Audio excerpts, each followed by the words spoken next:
بسم اللہ الرحمن الرحیم۔ السلام علیکم۔ سال 2026 کا آغاز ہوا تو شاید ہی کسی کے دل و دماغ میں یہ خیال تھا کہ 2026 کے پہلے 2-3 مہینوں کے اندر ہی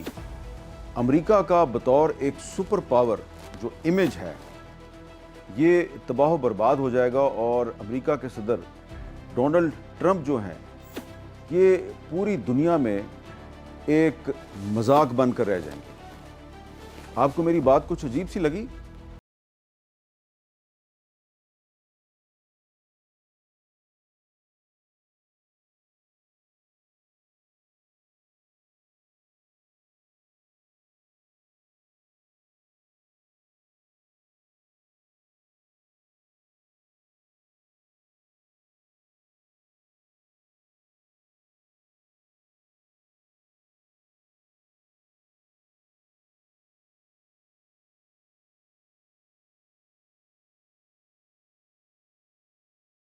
پھر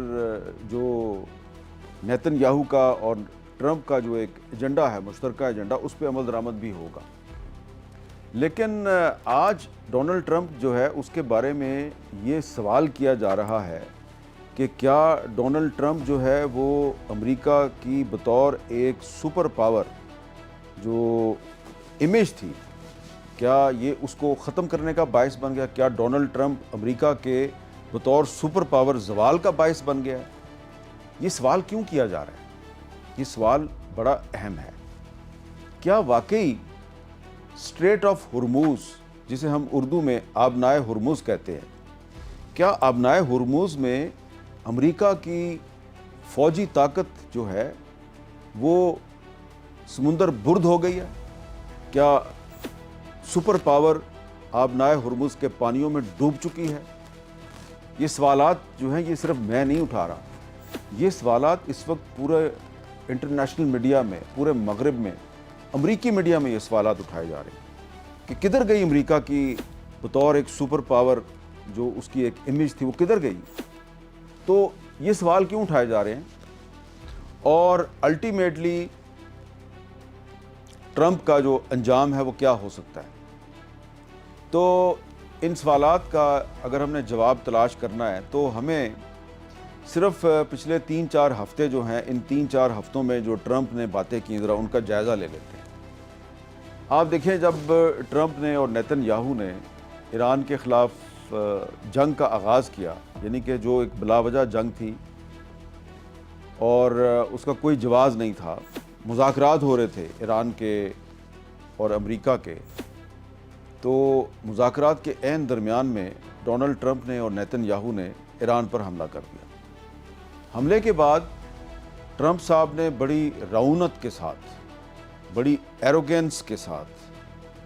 یہ دعویٰ کیا کہ ہم یہ جنگ جیتیں گے۔ یہ دعویٰ کرنے کے بعد پھر انہوں نے ایران کے خلاف اپنی چارج شیٹ جاری کر دی، اور پھر اس دوران میں ایران کے جو سپریم لیڈر تھے آیت اللہ علی خامنئی، ان کی شہادت کی خبر آ گئی۔ تو جنگ کے آغاز میں ہی اگر ایران کا سپریم لیڈر جو ہے وہ شہید ہو گیا تو ڈونلڈ ٹرمپ جو ہیں وہ اس جنگ کے دوسرے ہفتے میں یہ کہنے میں حق بجانب نظر آ رہے تھے کہ اب تو یہ جنگ ہم ہی جیتیں گے۔ پھر تیسرے ہفتے میں ڈونلڈ ٹرمپ یہ کہہ رہے ہیں کہ ہم یہ جنگ جیت چکے ہیں، لیکن جیسے ہی چوتھا ہفتہ شروع ہوتا ہے اور جنگ تھوڑی لمبی ہوتی ہے تو پوری دنیا نے دیکھا کہ ڈونلڈ ٹرمپ جو ہے وہ ہیلپ ہیلپ ہیلپ کی آوازیں لگا رہا ہے، مدد مانگ رہا ہے، کبھی برطانیہ سے، کبھی فرانس سے، کبھی نیٹو سے۔ اور پھر دنیا نے کیا دیکھا کہ وہ برطانیہ جو امریکہ کے ایک اشارے پہ افغانستان کی جنگ میں کود گیا،